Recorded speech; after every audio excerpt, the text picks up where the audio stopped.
Okay, so let's continue on with C&D of question 1.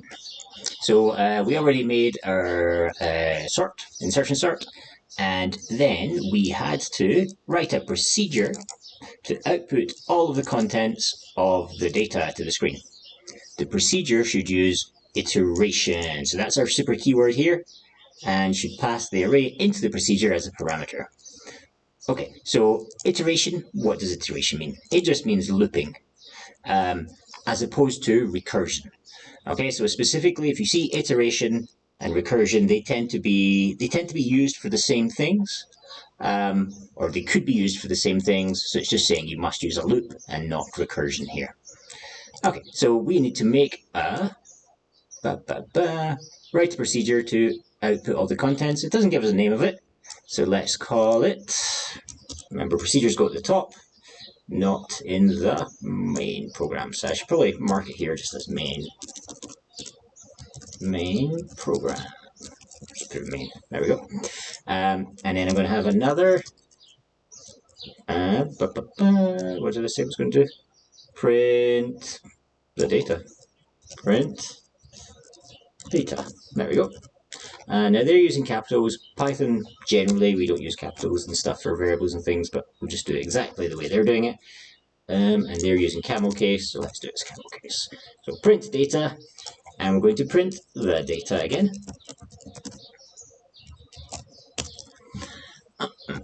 Now, this should be a nice, easy one. So all we're going to do is we're going to loop through the data, and we're going to print each item one by one. Okay. As you can tell, I'm slightly worried that I'm missing something here. Now we can do for x in range, 0 to the length of data. Okay, now this is how I would have told you to do it for like GCSE or probably for paper 3 or other stuff, because that's how it is in pseudocode. But the rules of the exam is basically you can use anything Python-y as long as you don't have to import something at the top. You can use any of the base stuff that comes with Python. So I could write it this way, or I could just do for number? For number in the data. I better make that capital, just follow the same structure they're using, and then I can print the number. Now, here is where I find the exam a little bit frustrating. It's not that the exam's bad as such. I'm just not totally clear about what it says. Print all the outputs, the contents of the array. Is it wanting it printed on a single line? Is it wanting it printed on another line? It doesn't specify. So no matter what I do, I should get the marks.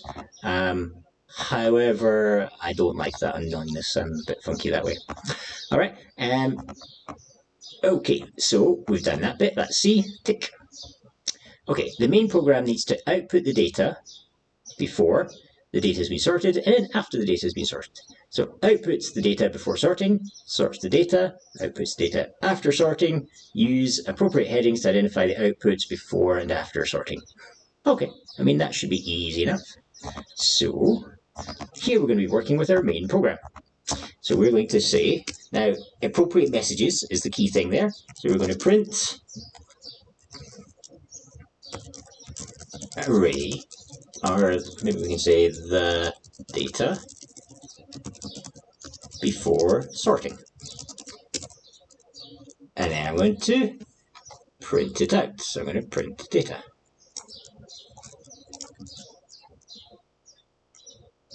Okay. And then I'm going to sort the data. And then I'm going to say data after sorting. And I'm going to do print the data again. And so this is the whole advantage of functions, is that we can do the same thing multiple times, or procedures in this case. We can do the same thing multiple times just by calling these different functions that we've made up above. I want a space there.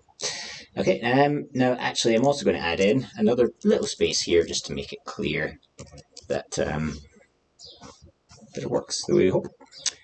Okay, so outputs all the data before sorting, sorts the data, outputs the data after sorting, outputs appropriate headings to identify before and after sorting. Okay, done.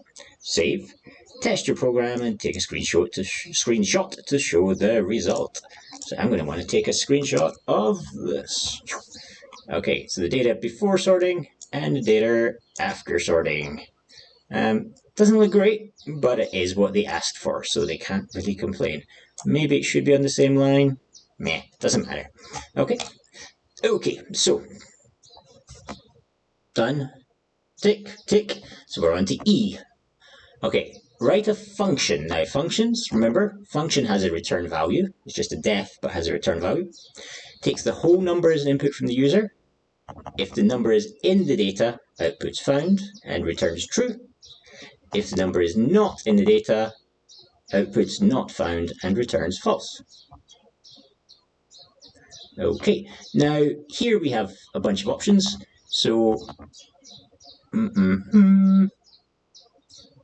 okay, so we've to search through the data. Now, our two searches that we've had are binary search and linear search. Now, a binary search only works if the data has already been sorted. So I could sort it and then use it here. Or I could do the easier option, which is a linear search, which is going to cause me less complications. So guess which one I'm going to pick? I'm going to pick, because it's an exam, I'm going to pick a linear search, because there's a question mark as to whether or not the data will be sorted before this runs or not, or whether I'm allowed to sort the data before I run it or not. So where there's a question mark, we follow the path of least resistance, so to speak. Okay, so I want to do, now does it give me a name of the function? Nope.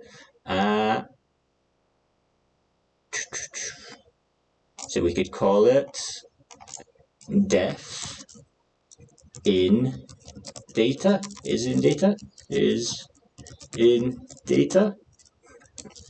Okay, and then we're going to pass in the data.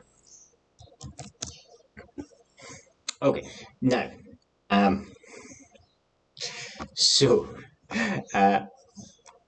if the number is in the data, we're going to say found and return true. If it's not, we're going to say not found, return true. Now, here I'm going to get into a bit of an exam technicality. So I've checked this with the exam board, and they've said it is fine. What we can write here is we can use basic Python, and we could say, oh, sorry, we also want to pass in the number, don't we? Oops. We also want to pass in the number.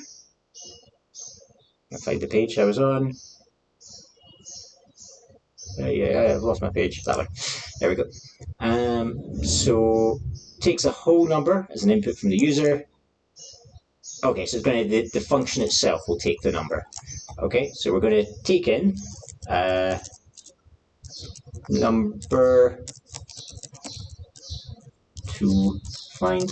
Again, that's slightly long. Equals int input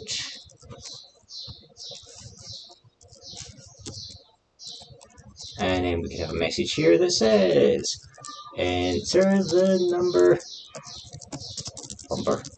number to find.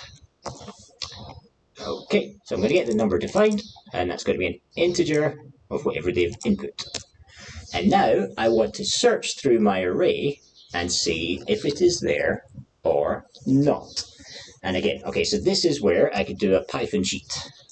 Python cheat's a bit unfair, but Python has lots of nice ways for us to write things easily. So I could say if number to find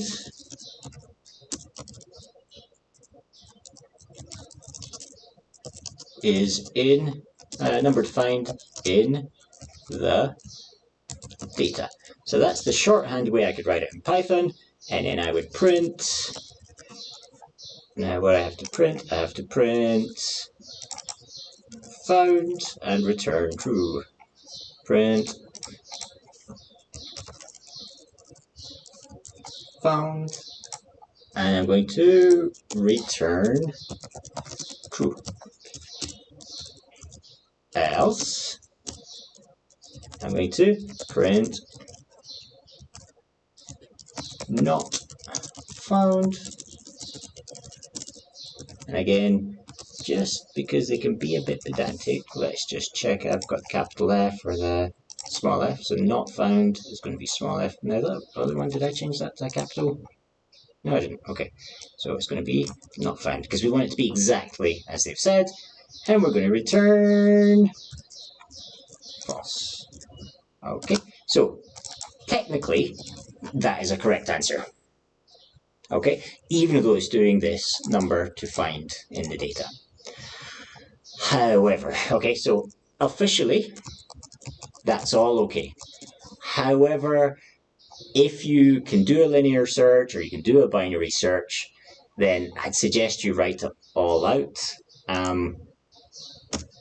I have trust issues with the exam, I'm going to be honest. Even though they've told me that this is acceptable, and I have an email saying so, specifically this example, I think it would be better if we just show off what we know using a linear search as well. Okay, so let's do it as a linear search instead. Okay, so if you can't figure out how to do a linear search, this way is fine. However, if not, we're going to say for x in range from 0 to the length of the data.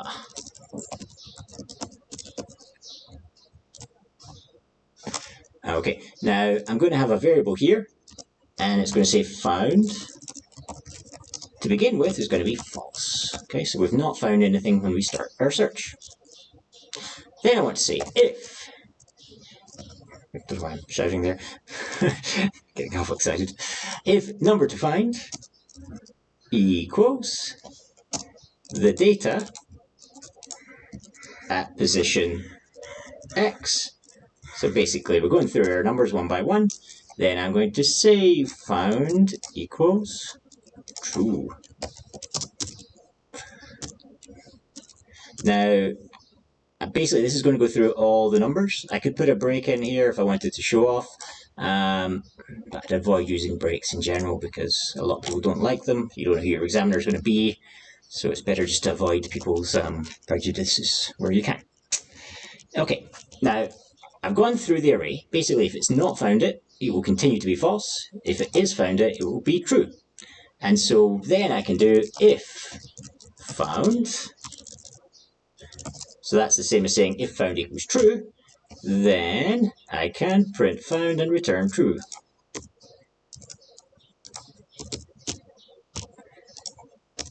Else I can print not found and return false.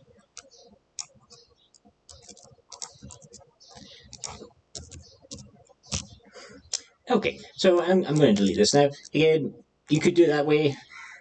I'd say if you can do it this way with a linear search, then just do it this way with a linear search because, yeah, what's the point in taking a risk if we can already figure it out?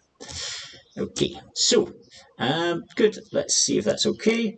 So, takes this, outputs the data found, returns false. Okay, the function using the number 8 as an input and then the number 9 and take screenshots and put them into our evidence. Okay, so we want to use def in data.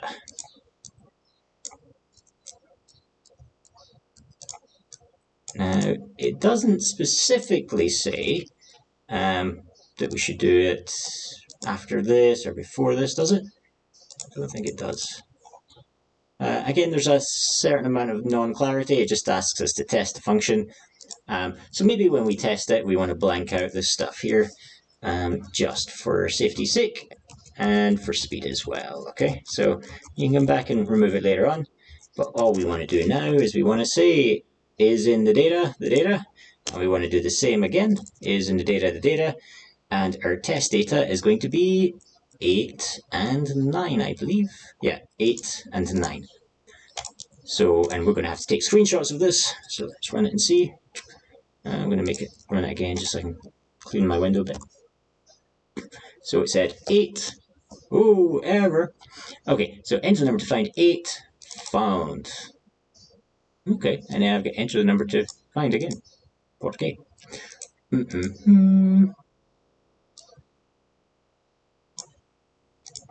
Getting the data, input, enter the number defined. Ooh, I don't know what I've done there.